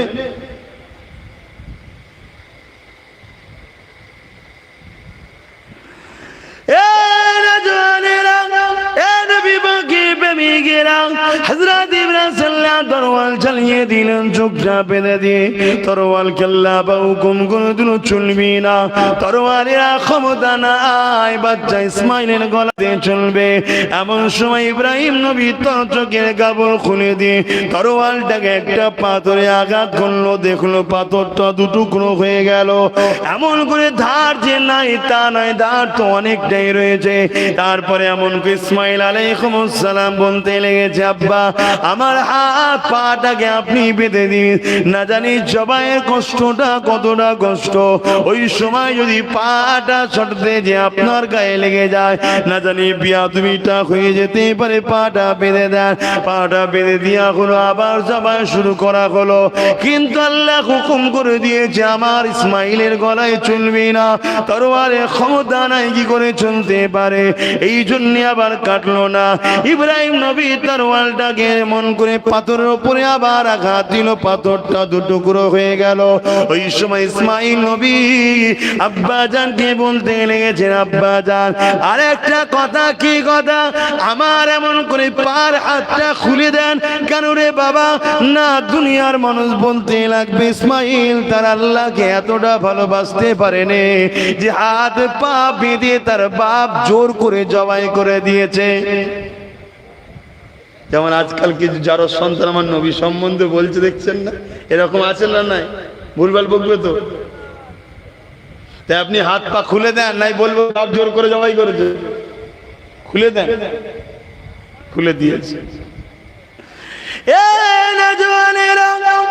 এমন করে তৃতীয়বারে যখন বিসমিল্লাহ আল্লাহু আকবার বলে যখন ছুরিটা চালায়, পশুর গলায় যখন ছুরি চালায়, আমরা দেখি কুরবানির পশু থেকে একটা আওয়াজ হয় কাটার, এবং রক্ত পিচকিতে পড়ে হাত মাই ভর্তি হয়ে যায়।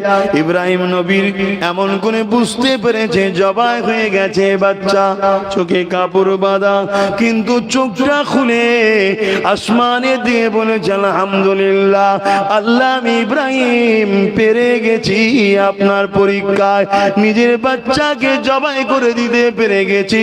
ঘুরে দেখে না বাচ্চা দাঁড়িয়ে আছে, আল্লাহ বা একটা জান্নাতি পশুকে কুরবানি করে দিয়েছে। আমার আল্লাহ জানিয়ে দেয় ইব্রাহিম রে, তুমি তো প্রেমে পাস করেছো, কিন্তু আমি ইসমাইলকে নবী বানিয়েছি, ওকে আমি আল্লাহ কামিয়াবি দান করে দিয়েছি।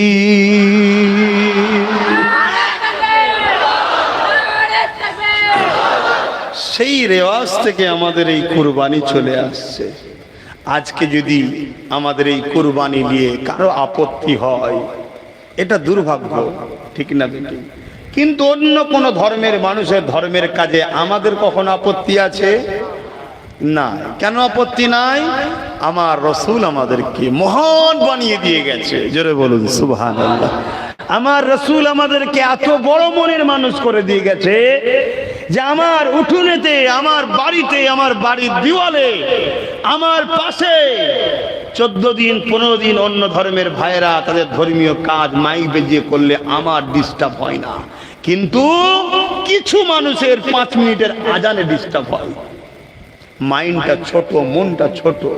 আমার রসুল আমাদেরকে এত বড় মনের মানুষ করেছে, এত বড় মনের মানুষ আমাদেরকে রসুল বানিয়েছে। যদি আমাদের মনে রসুলের প্রেম থাকে, তাহলে আন্দোলনের নামেও যে বিশৃঙ্খলা কিছুদিন আগে হলো ওটা হতো না। আমাদের মধ্যে রসুলের পুরো আদর্শ নাই, তাই আন্দোলনের নামে বিশৃঙ্খলা হয়। কেন? আমার রসুল শিখিয়েছে লা ইয়ারহামুল্লাহু মান লা ইয়ারহামুন নাস, যে মানুষের উপরে দয়া করে না, মহান স্রষ্টার দয়া সে পাবে না। মানুষ, আপনি যখন কোন জায়গায় রোড বন্ধ করে বসে থাকেন, ওই রাস্তার উপরে হাজারো ছোট্ট ছোট্ট বাচ্চাকে তার মা কোলে করে গরমে বসে আছে।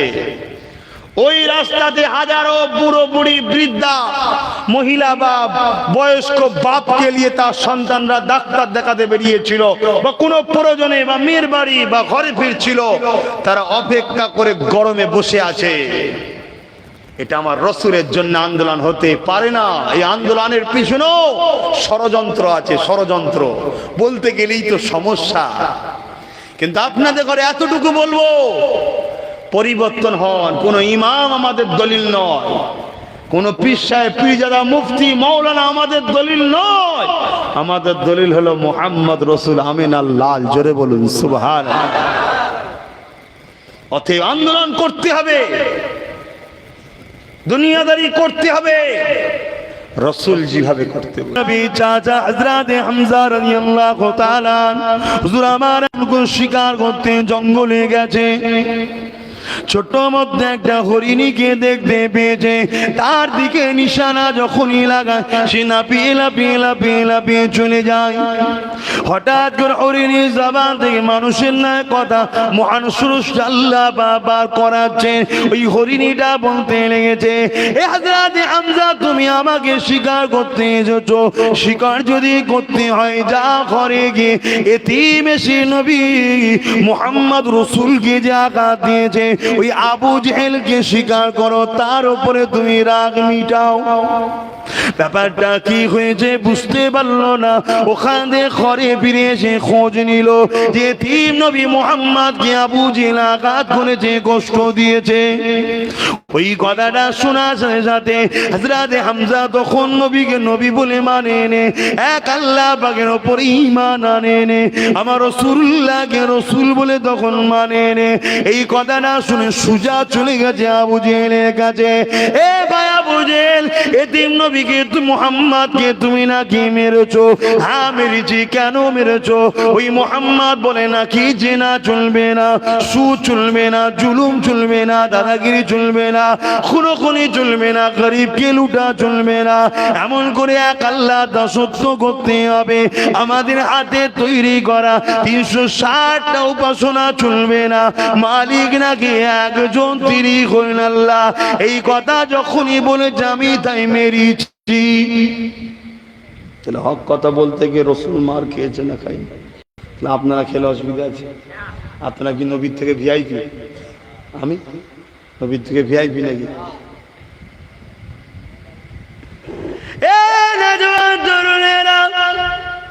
এমন সময় দেখা যায় হযরত হামজা আল্লাহ নবীর পক্ষ থেকে আবু জিহলের মাথায় আঘাত করলো, মাথাটা ফাটিয়ে দিল।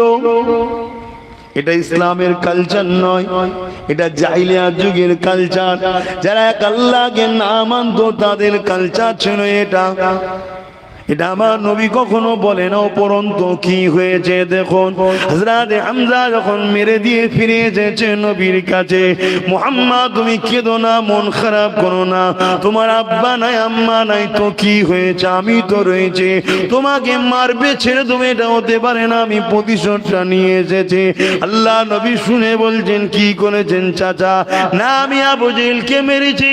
আল্লাহ নবীকে বলেছিলেন চাচা আমি বড় ব্যথা আবার পেয়ে গেলাম, কেন আমি মুহাম্মদ প্রতিশোধ নিতে আসিনি, আমি মুহাম্মদকে আল্লাহ আরসালনাকা ইল্লা রাহমাতাল লিল আলামিন করে পাঠিয়েছে।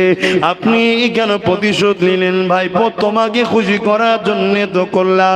আল্লাহ নবী বলেছিলেন চাচা আপনি যদি আমাকে প্রকৃত খুশি করতে চান তাহলে যিনি আপনাকে বানিয়েছেন তিনাকে মেনে নেন, পড়ে নেন লা ইলাহা ইল্লাল্লাহ মুহাম্মাদুর রাসূলুল্লাহ, আমি তাহলে বড় খুশি হব। সঙ্গে সঙ্গে আমার নবীর হাতে হাত দিয়ে হযরত হামজা এক আল্লাহ দাসত্ব স্বীকার করে নবীকে রাসূল বলে মেনে নিয়ে কলেমা পড়েছিলেন।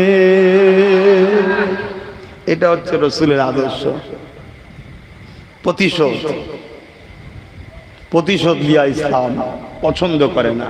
কিন্তু হ্যাঁ আর একটা কথা বলে যায় এখানে, কেন আমাদের ছেলেরা তো এমনি ওই কি বলে মুড়ির বস্তার মুখ খুলে রাখলে একদিন যেমন হয় তেমন মুড়ি টাইপের হয়ে গেছে। ওই জন্য একটু বলে দিচ্ছি, জান বাঁচানো কিন্তু ফরজ।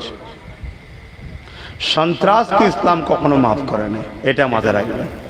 সন্ত্রাসকে ইসলাম কখনো মাফ করে না। হ্যাঁ যদি সে ক্ষমা চেয়ে পরিবর্তন হতে চেয়েছে ইসলাম তাকে দায়িত্ব নিয়ে তার জায়গায় পৌঁছে দিবার কথা বলেছে। জোরে বলুন সুবহানাল্লাহ।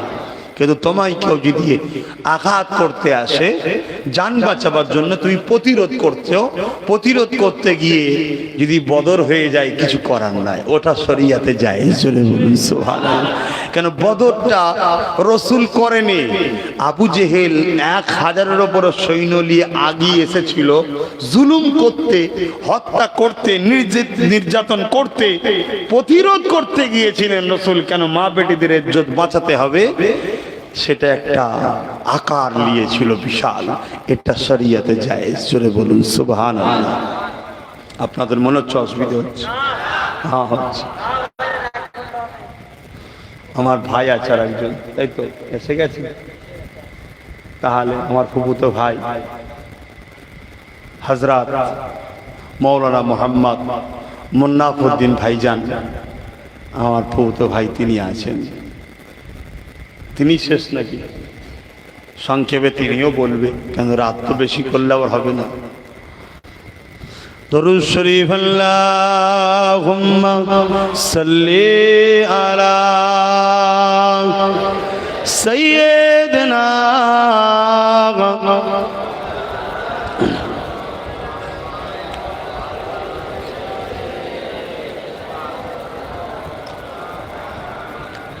মুসলমানের ছেলে মেয়েরা তরুণেরা বিদায় নিবার আগে আমার রাসূল পাকের একটা কথা বলে যায়।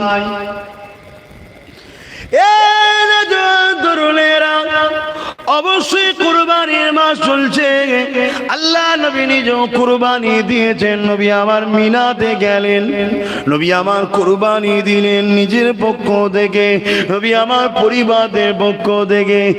আর একটা পশুকে নিয়ে কুরবানি দিবার সময় বলতে লাগলেন আল্লাহ এই জমিনের উপরে আমার অনেক উম্মতি আসবে যারা কুরবানি দিবার সামর্থ্য হবে না। আল্লাহ আমি মুহাম্মদ তাদের পক্ষ থেকে কুরবানি দিয়ে দিলাম। কত ভালোবাসা আমাদেরকে। তরুণেরা, এ নবী পাকের প্রেমিকেরা, সেই নবীকে ভালোবাসুন, সেই নবীর কথা মেনে চলুন, সেই নবীকে মডেল বানান, সেই নবীর দিকে আগে আসুন, যিনি তামাম জিন্দগিটা তোমার আমার জন্য আল্লাহ পাকের কাছে কেঁদেছে, তিনি তামাম জীবনটা তোমার আমার নাজাতের জন্য আল্লাহ পাকের কাছে কেঁদেছে। যখনই কেঁদেছে চোখের পানির কারণটা কি আর রাসূলুল্লাহ নবী আমার বলেছেন, আমার উম্মত উম্মতি, আমার উম্মত উম্মতি, আমার উম্মত উম্মতি। এ যুবকেরা, তরুণীরা, আব্বারা, আজ আমরা আমাদের কর্মের দোষে আমার নবীর দুশমনরা আমার নবীর বিরুদ্ধে বলার সাহস পায়। আজ আমাদের গাফলতির জন্য আমার নবীর দুশমনেরা আমার নবীর বিরুদ্ধে কথা বলতে সাহস পায়। অথচ সিদ্দিক আকবর যখন তামাম পৃথিবীর অর্ধেক পৃথিবী যখন এমন কোন ইমাম হয়েছিলেন, অর্ধেক পৃথিবী যখন শাহ হয়েছিলেন, অর্ধেক পৃথিবী যখন খলিফা হয়েছিলেন, অর্ধেক পৃথিবী যখন পাওয়ারটা পেয়েছিলেন, ওই সময় মুসাইলামাতুল কাজ্জাব বলে একজন খাতমে নবুয়াতের বিরোধী করেছিল। হযরত আবু বকর সিদ্দিক এমন করে 10,000 যুবক সাহাবাদেরকে নিয়ে বুকে তাজা খুন ঢেলে দিয়ে মুসাইলামাতুল কাজ্জাব তার 90,000 সৈন্যকে চিরতরে জাহান্নামে পাঠিয়ে দিয়েছিল। আজ আমরা এমন করে চলছি দুনিয়া জমিনে, আমাদের চালচলন, ওঠা বসা, কথাবার্তা সব কিছুই রাসূল ইসলামের বিরোধী হতে লেগেছে।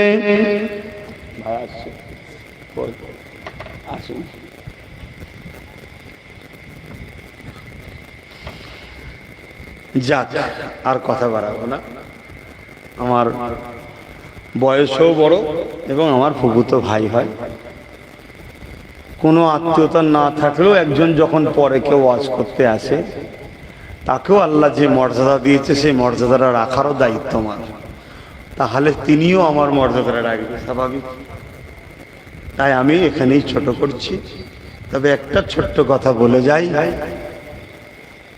শেষ কথা এটাই, সবকিছুর উপরে আল্লাহ আল্লাহ রসুলকে প্রাধান্য দিন। ভালো লেগেছিল আব্বাস সিদ্দিকী জিন্দাবাদ বলেছিলাম, ভালো লেগেছিল অমুক সিদ্দিকী জিন্দাবাদ বলেছিলাম, ভালো লেগেছিল অমুক ইমাম জিন্দাবাদ বলেছিলাম। কিন্তু হঠাৎ করে যখন দেখলাম তাদেরই মধ্যে থেকে ব্যবহার পাওয়া যাচ্ছে কে রসুলের বিরুদ্ধে, কেউ আল্লাহর বিরুদ্ধে, তাহলে আমাদের ঘরে মনে হয় নতুন করে তাদের থেকে সম্পর্ক না রেখে দূরে সরে যাওয়াটাই উত্তম মনে হয়। যদি এর পরেও যদি আমরা আল্লাহ আল্লাহ রসুলের রাস্তা ছেড়ে দিয়ে দুনিয়ার সামান্য লোভ লালসায় তাদের পিছনেই ছুটে বেড়াই, তাহলে সেদিন বেশি দিন বাকি নেই যেদিন আপনার মৃত্যু হবে। কবরে সবাই নিয়ে যাবে মুসলমান মনে করে জানাজা পড়াবে, কিন্তু কবরে আপনার সাথে 99টা সাপ থাকবে, এটুকু নিয়ে রাখতে পারেন যদি, তাহলে আগান। আর যদি মনে হয় না, তাহলে শুধরে যান। ভাই শেষ, ভাই আখেরি দোয়া করবে। আমি কথা আর বাড়াবো না। ভাইয়ের হাতে আল্লাহ আমার দোয়াকেও কবুল করুক, বলুন আল্লাহুম্মা আমিন। এখন আপনারা আমাকে সালাম দেন। ওয়া আলাইকুম আসসালাম ওয়া রাহমাতুল্লাহি ওয়া বারাকাতুহু। উঠাউঠি হচ্ছে কেন? এখন জলসা শেষ হয়নি। আর এই গুণ আপনারা করবেন, লাস্টে কি হবে? আমাদের মধ্যে একটা সম্পর্ক খারাপ হবে, স্বাভাবিক।